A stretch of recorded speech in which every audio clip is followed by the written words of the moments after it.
মৌলভীবাজারে এমন একটি ক্রিকেট পরিবার আছে যাদের ছেলেরা মাঠে নামলেই দর্শকদের মধ্যে আলাদা এক উত্তেজনা ছড়িয়ে পড়তো। মানুষ জানতো আজ ভালো ক্রিকেট দেখা যাবে। আজ কিছু বিষয় হতে যাচ্ছে। ফখরুল ইসলাম রাজু, তুফাজ্জল হোসেন তুহেল, তারেক, রেজা, রকি, বাদশাহ, আলম এই নামগুলো মৌলভীবাজার জেলা ক্রিকেটের সঙ্গে যারা জড়িত তারা নিশ্চয়ই একসময় মাঠে বহুবার শুনেছে। এই পরিবারের প্রায় 7 জন সদস্য বিভিন্ন সময়ে মৌলভীবাজার জেলা দলের হয়ে খেলেছে এবং তাদের পারফরমেন্স জেলা ক্রিকেটকে সমৃদ্ধ করেছে। কিন্তু সময়ের সাথে সাথে বাস্তবতার চাপ, সুযোগের অভাব আর সিস্টেমের ব্যর্থতায় অনেকেই ক্রিকেট থেকে ছিটকে গেছে। প্রতিভা থাকা সত্ত্বেও থেমে গেছে তাদের ক্রিকেট পথচলা। আজ সেই পরিবারের আরেক ভাই তাজ আরপিএল টুর্নামেন্টে নিজের ব্যাটে জোর তুলে তিনি আবারও মনে করিয়ে দিলেন প্রতিভা কখনো হারায় না, শুধু সুযোগের অপেক্ষা থাকে। এই ম্যাচে 9টি ছক্কা, 7টি চার, 203 স্ট্রাইক রেটে 106 রান। এটা কোনোভাবেই সাধারণ পারফরমেন্স না। এই ইনিংস শুধু দলকে সেমিফাইনালে নেয়নি, বরং মৌলভীবাজার ক্রিকেটের চাপা পড়ে থাকা সম্ভাবনাগুলোকেও নতুন করে সামনে এনেছে। তাজিদ নতুন কেউ নন। একসময় তিনি বাংলাদেশ অনূর্ধ্ব 16 দলে ডাক পেয়েছিলেন 30 জনের মধ্যে ক্যাম্পেও। পারফরমেন্সে ঘাটতি ছিল না, তবুও শেষ পর্যন্ত জায়গা হয়নি। কেন হয়নি?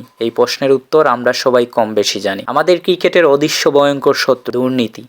এই দুর্নীতির কারণেই প্রতিভাবান তৃণমূল ক্রিকেটাররা একের পর এক হারিয়ে যাচ্ছে, নীরবে অজান্তে। প্রশ্ন হলো, আজ যারা খেলছে, যারা স্বপ্ন দেখছে, তারাও কি একদিন হারিয়ে যাবে? মৌলভীবাজার জেলার নিয়মিত কোনো জেলা লিগ নেই পর্যাপ্ত টুর্নামেন্ট, নেই স্থানীয় কোনো কাঠামো। তারপরও এই ছেলেরা মাঠে না গাম জড়ায়, স্বপ্ন বাঁচিয়ে রাখে, কারণ ক্রিকেট তাদের ভালোবাসা, তাদের পরিচয়। বর্তমান সিপিএম বছরে মাত্র একটি টুর্নামেন্ট আয়োজন করে, যা নিঃসন্দেহে প্রশংসনীয়। কিন্তু বাস্তব প্রশ্ন থেকেই যায়, বছরে একটি টুর্নামেন্ট কি যথেষ্ট? জেলার শত শত ক্রিকেটারের জন্য কি এইটুকু সুযোগ? নাকি মৌলভীবাজার ক্রিকেটের হয়ে কথা বলার মতো সত্যি কেউ নেই? আজ যদি আমরা চুপ থাকি, যদি প্রতিভাকে প্ল্যাটফর্ম না দেই, তাহলে ভবিষ্যতে আমাদের শুধু আফসোসই করতে হবে, ইস ছেলেটা যদি সুযোগ পেত। এই প্রশ্ন আজ শুধু তাজিদের নয়, এই প্রশ্ন পুরো মৌলভীবাজার ক্রিকেটে। এখন সিদ্ধান্ত আমাদের।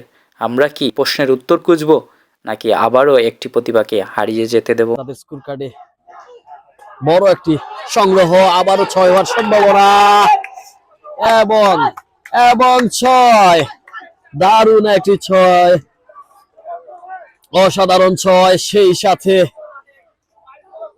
100 রানের বড় একটি ব্যক্তিগত সংগ্রহ করে নিয়েছেন তাজিদ।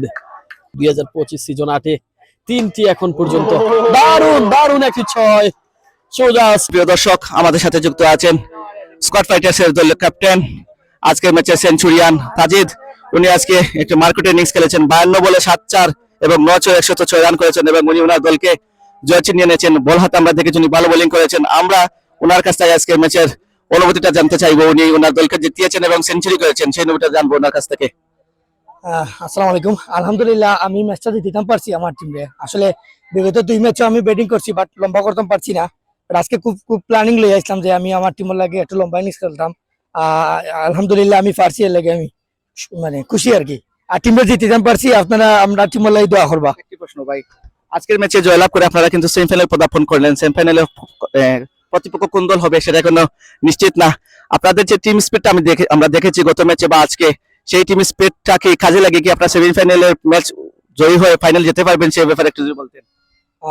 ইনশাল্লাহ আমরা টিম বালা আছে, আমরা কম্বিনেশন বালা, আমরা যে কোনো টিমে আড়াইবার এবিলিটি আছে আমরা। আর সেমিফাইনালে অপোনেন্ট টিম যেই হোক আমরা ধরার মতো ক্ষমতা রাখি। আমরা জিতবো ইনশাল্লাহ। আপনারা সবাই আমরা দোয়া করবা। আসসালামু আলাইকুম। ধন্যবাদ, অসংখ্য ধন্যবাদ আমাদের তাজিদ ভাইকে।